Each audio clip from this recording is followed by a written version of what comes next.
안녕하세요. 저는 송림고등학교에서 국어를 가르치고 있는 김은선입니다. 네, 선생님들과 미디어 리터러시 독서 교육에 대해서 이야기 나누어 보려고 합니다. 저는 저희 학교 학생과 그리고 선생님들과 교과별 그리고 교과 융합형으로 문해력 증진 프로젝트 활동을 폈습니다.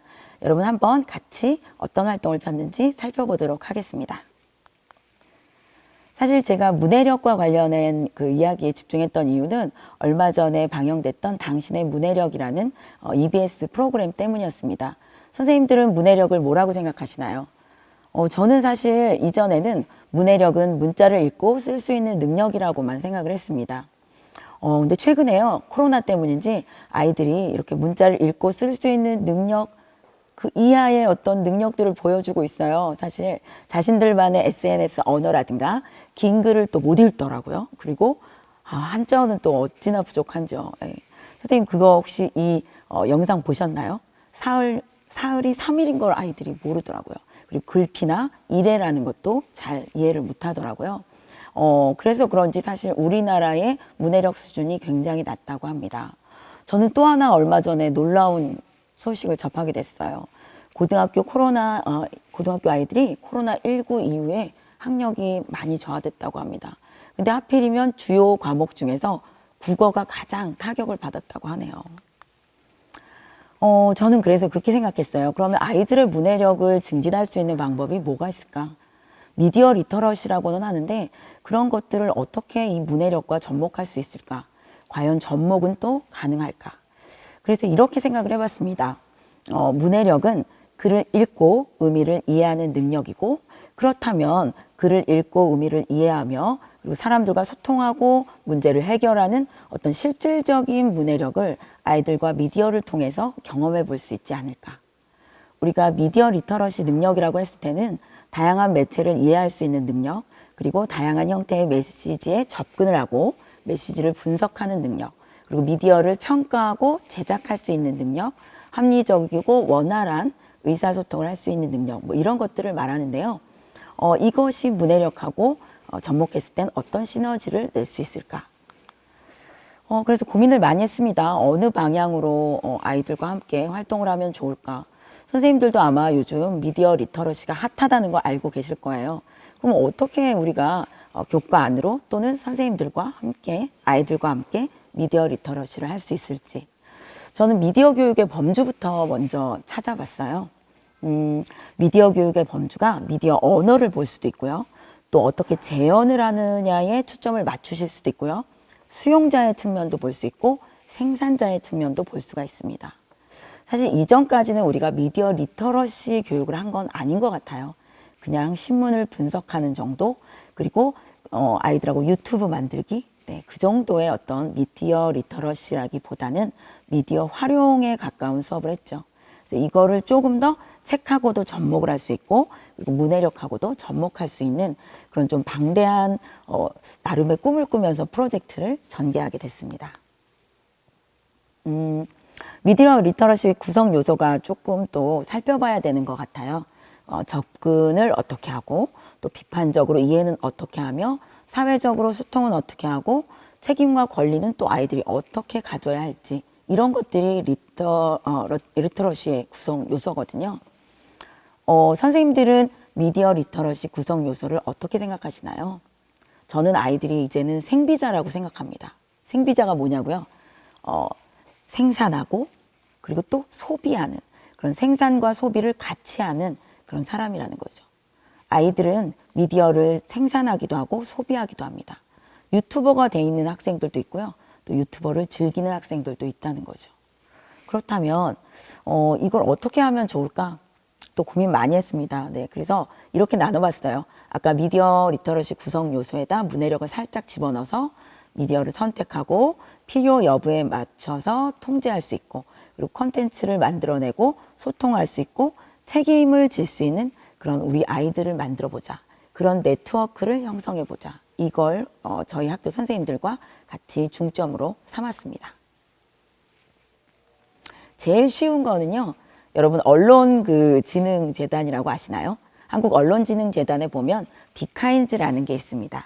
네, 비카인즈에 보면 기사들을 쉽게 검색할 수 있는데요. 여기부터 시작을 한 거죠. 빅카인즈에서 많은 기사들을 검색할 수 있고요. 이 빅카인즈의 좋은 점은 다양한 어떤 미디어 기사를 키워드로 검색하실 수 있다는 겁니다. 키워드로 검색하다 보면 이 기사와 관련된 관계도도 만들어질 수 있고요. 키워드 트렌드도 만들어낼 수 있고 워드 클라우드처럼 아주 강력하게 많이 나온 기사의 그 타이틀이 또 이렇게 탁 뜨더라고요.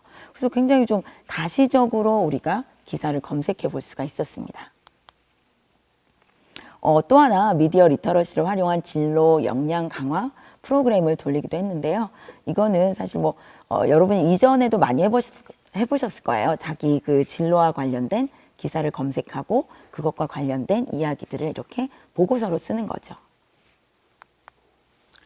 그것뿐만이 아니라 이 이후에 아이들과 협업 작업으로 패들렛에서 어떻게 느꼈는지 또 그런 기사 속에서 우리가 해석하지 못하는 단어들 이런 것들을 부족한 문해력을 좀 이렇게 찾아서 보완하는 작업들을 기초적으로 했습니다. 자, 미디어 리터러시 역량 강화 활동으로 그 다음에는 학생들과 영화를 보고 감상을 했습니다. 여기까지 이야기를 듣고 나시면 이게 독서 교육과 무슨 뭐 연결이 될까 이런 생각을 하실 것 같아요. 근데 저는 이렇게 생각했어요, 선생님. 너무 독서 교육을 하면 우리는 맨 먼저 뭐를 하죠? 책을 읽힙니다. 네가 좋아하는 책 뭐니? 또는 저희가 좋아하는 책들을 아이들한테 막 권하죠. 그리고 무조건 읽기부터 합니다. 근데 선생님들 어떠셨어요? 아이들이 잘 읽던가요? 저는 그러지 않았던 경험이 훨씬 더 많았습니다. 그래서 사실 책으로 가기 위한 여정을 만들어 놓는 거죠. 처음에는 아주 단순한 기사 검색부터 시작하고요. 너의 진로와 연결돼 있다라는 걸 보여주고 그 다음에는 아이들하고 좋아하는 영화하고 매칭을 시켜보는 겁니다. 뭐 영화나 신문 기사나 어렵지 않으세요, 선생님? 저는 그 한국언론재단의 포미 사이트하고 연결해서 학교로 찾아오는 그런 강사분들도 모셔왔었고요. 아이들이 선생님한테 듣는 것보다 좀 더 전문가들한테 들으면서 미디어 리터러시의 역량에 대해서 생각해 보게 됐고 굉장히 저는 많은 도움을 받았었습니다. 그것뿐만 아니라 또 어떻게 그 코로나 시대에 미디어 리터러시를 해야 되는지도 알게 됐고요. 그것뿐만 아니라 이제 나중에 저희가 진짜 독서를 하는데 많은 도움을 받았는데요. 오말라스를 떠나는 사람들 독서 토론부터 이제 미디어 리터러시와 연결된 역량이 향상되는 과정에서 문해력으로 넘어가는 과정을 보여드릴 수 있을 것 같습니다. 이 책은 아마 선생님들도 많이 읽으신 분들이 많은 걸로 알고 있어요. 예, 바람의 12방향에 있는 작품입니다.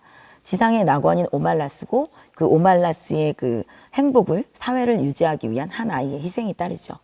오말라스에 남는 사람들 그리고 그런 하나의 희생을 토대로 한 행복, 다수의 행복을 즐기는 사람들과 그것에 대해서 비판하는 사람들에 대해서 찬반 토론을 나누기도 했었습니다. 이거는 뭐 노래로도 여러분 잘 아시죠? BTS의 봄날이 바로 이 책 속에 숨겨진 의미를 담아낸 그런 작품입니다. 이렇게 아이들하고 이제 글도 쓰고요. 그리고 또 이런 것들에 대해서 NI 기사를 찾아보기도 했었습니다. 아이들하고 그냥 뭐 바로 이렇게 책을 읽는 건 아니고요. 기본적으로 팩트체크 책이라든가 미디어 리터러시 책에 대한 숙지가 먼저 있어야겠죠. 그래서 이건 아이들하고 읽어본 책입니다. 물론 아이들하고 굉장히 어려운 책들도 읽었어요. 가짜뉴스의 고고학 이런 책들은 어렵고요. 시민을 위한 팩트체크 안내서 같은 경우에는 무료로 예스24나 알라딘에서 제공이 됩니다. 그리고 아이들하고 가장 재미있게 읽었던 책은 리터러시 다르게 생각하는 힘 그리고 리터러시 나쁜 뉴스의 해독제 이런 책들을 한번 아이들하고 읽어봤었습니다. 얘는 굉장히 좋았던 점이 잡지 형식으로 되어 있습니다. 그래서 아이들이 어렵지 않게 읽을 수 있더라고요. 미디어 리터러시의 궁극적인 목적은요. 문해력의 궁극적인 목적도 저는 깨어있는 시민을 만들기 위한 거라고 생각을 합니다. 깨어있는 시민은 뭘까요? 가장 중요한 거는 법을 준수해야겠죠. 헌법 정신 중요하죠. 근데 얼마 전에 참 슬픈 어떤 우리나라의 일은 아니지만 일이 있었습니다. 미얀마의 민주항쟁이죠. 똑같이 민주항쟁을 했던 우리도 40몇 년 전이죠. 41년 전에 5월 강주에서 이런 민주운동을 펼쳤습니다. 그런 상황 속에서 오랜 시간이 흘러도 지속되고 있는 어떤 사회의 문제들, 이런 것들을 아이들하고 같이 나눠볼 수도 있었고요. 헌법과 관련해서 헌법 전문을 읽어보고 손바닥 헌법책을 같이 나눠보면서 아이들하고 어떻게 우리의 지금의 현실과 앞으로의 현실은 연결되어야 되는지, 또 세계의 문제는 뭔지에 대해서 이야기 나눠볼 수 있었습니다. 이 부분은 책의 범주를 조금 더 확대시킨다는 점에서 좋은 것 같아요. 선생님들은 너무 책을 꼭 문학책 또는 아이들의 진로와 관련된 책이라고 생각하시지만, 저는 사실 책의 범주를 아이들이 사회를 올바르게 살아갈 수 있는 그런 방향을 제시해주는 책이라고 설정을 했었습니다. 그래서 이거는 아이들하고 같이 했던 패들렛 활동이고요. 여기서 멈추면 안 되죠. 우리가 민주화 운동을 지지하는 세 손가락 운동을 펼치기도 했습니다. 미얀마 활동을 하면서 가장 제가 중시했던 건 바로 이겁니다. 아이들하고 몽실학교하고도 연결을 해서 너도 나도 프로젝트로 또 하기도 했거든요. 사회에는 늘 불편한 진실이 있는데요. 우리가 그 방 안의 코끼리를 밖으로 내놓지 못하는 것처럼 늘 불편한 진실을 마주하면서 어떻게 헤쳐나가지 못하는 거죠. 그래서 미얀마에 응원의 목소리를 보냈습니다. 여러 가지 과정 속에서 어떻게 하면 미얀마의 민주항쟁을 우리가 도와줄 수 있을지. 세 손가락 운동도 하고요. 세 손가락 격려도 했었습니다. 선생님도 한번 해보시겠어요? 저는 어떠한 미얀마 사람들의 모습을 통해 무엇을 배웠습니다. 저는 그래서 지금 어떤 기분이 들고요. 앞으로는 어떤 사람이 되고 싶습니다. 우리는 어떤 응원의 목소리를 보낼 수 있을까요? 저는 책을 읽는 이유는요, 우리보다 약자에게 힘을 실어줄 수 있고, 그만큼 내 안에 그 힘이 키워지고, 그리고 그 힘이 밖으로 목소리로 나오는 것이라고 생각을 합니다.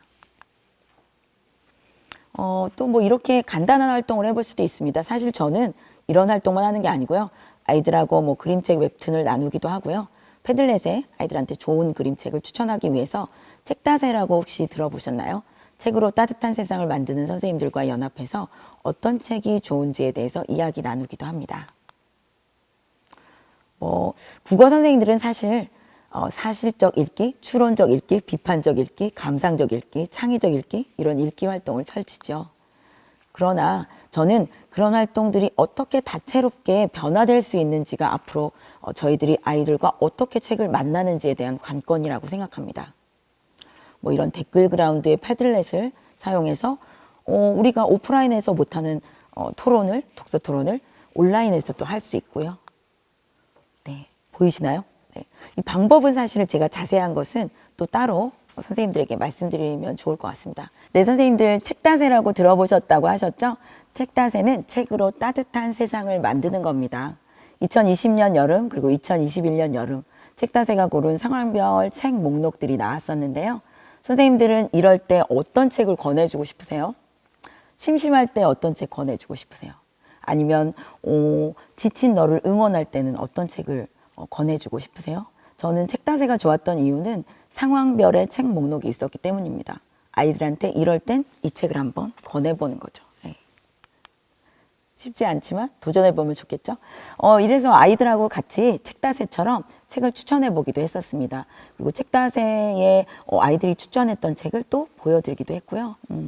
사실 책으로 따뜻한 세상을 만드는 건 우리 교사 모두가 해야 되는 일이 아닌가, 저는 그렇게 생각해요. 이 책은 또 제가 너무 좋아하는 책이요. 공부는 정의로 나아가는 문이다. 선생님들도 이 책은 꼭 제가 올해 읽었던 책 중에 가장 좋았던 책이었고요. 그리고 시처방전 뭐 이런 건 많이 국어 선생님들은 하시니까 이거 넘어가겠습니다. 네. 그리고 제가 또 가장 사랑하는 재미있는 책, 세상에서 가장 약한 요괴 책. 그중에서 아이들하고 황금인간책을 읽고 뭐 전통적 가치관 그리고 신세대의 가치관에 대해서 이야기 나눠보기도 했었어요. 요거는 사실 번외편입니다. 여러분들 여행 가고 싶지 않으세요? 저는 너무 여행이 가고 싶습니다. 코로나 이후로 여행을 가지를 못했어요. 선생님들 어디 가보셨어요? 정말 이렇게까지 갇혀있는 인생이 있을까. 물론 남들이 막 부를 때 방구석에 처박혀서 책 읽는 걸 좋아하긴 했지만 이렇게 강제로 처박혀야 되는 상황은 상상도 못했습니다. 뭐 제가 이런데 아이들은 얼마나 더 답답할까요? 그래서 아이들하고 사실 관동별곡을 배우면서 이전에는 사실 텍스트를 분석하는 거에 초점을 맞췄는데요. 관동별곡을 통해서 정철도 여행을 가잖아요. 저희도 아이들도 저와 함께 관동별곡처럼 여행을 가는 그런 식으로 학습을 하도록 했었습니다. 이거는 사실 이건 제 특급 비밀인데요. 굉장히 재미있는 것들을 많이 아이들하고 만들었어요. 만화로도 만들어 보고요. 또 유튜브 영상으로도 만들어 보고 팟캐스트로도 만들어 봤었습니다. 요거는 제가 비밀 병기로 유튜브 그 라이브로 만날 때 선생님들한테 이렇게 살짝 공개하도록 하겠습니다. 네. 궁금하시죠? 그럼 유튜브 라이브 때 꼭 만날게요. 네. 그리고 이게 제 핵심인데요. 사실 올해의 핵심은 게더타운에서 아이들하고 만난 겁니다. 미디어 리터러시를 한다는 것은 매체를 다시 본다는 것이고, 그러면 지금 어떤 매체들을 우리가 바라보고 있는지도 다시 확인해야 되겠죠. 네. 게더타운이 뭐냐라고 하시면 혹시 메타버스라고 들어보셨나요? 메타는 초월이라는 뜻이고요. 유니버스는 우주, 뭐 세계란 뜻입니다. 가상의 공간에서 아이들하고 만나는 거죠. 네. 저는 사실은 그 10몇 년, 20몇 년 전인가요? 네. 그 싸이월드에서 만난 거 빼고는 아이들하고 뭐 이렇게 온라인에서 이렇게까지 가상으로 만난 적은 없었어요. 근데 제가 얼마 전에 트래비스 스캇의 공연을 봤었습니다. 이걸 보고서 이렇게 많은 팬들과 온라인으로도 만날 수 있구나 이 생각을 하고, 저는 아이들하고도 이렇게 온라인으로 좀 뭔가 느낌 있게 만날 수 없을까? 이런 생각을 했었어요. 그래서 이렇게 만나봤죠. 근데 좀 이 앞부분하고 좀 상황은 다릅니다. 선생님, 그죠? 이렇게 화려하지는 못했어요. 제가 갖고 있는 기술은 게더타운 정도로 아이들하고 했는데요.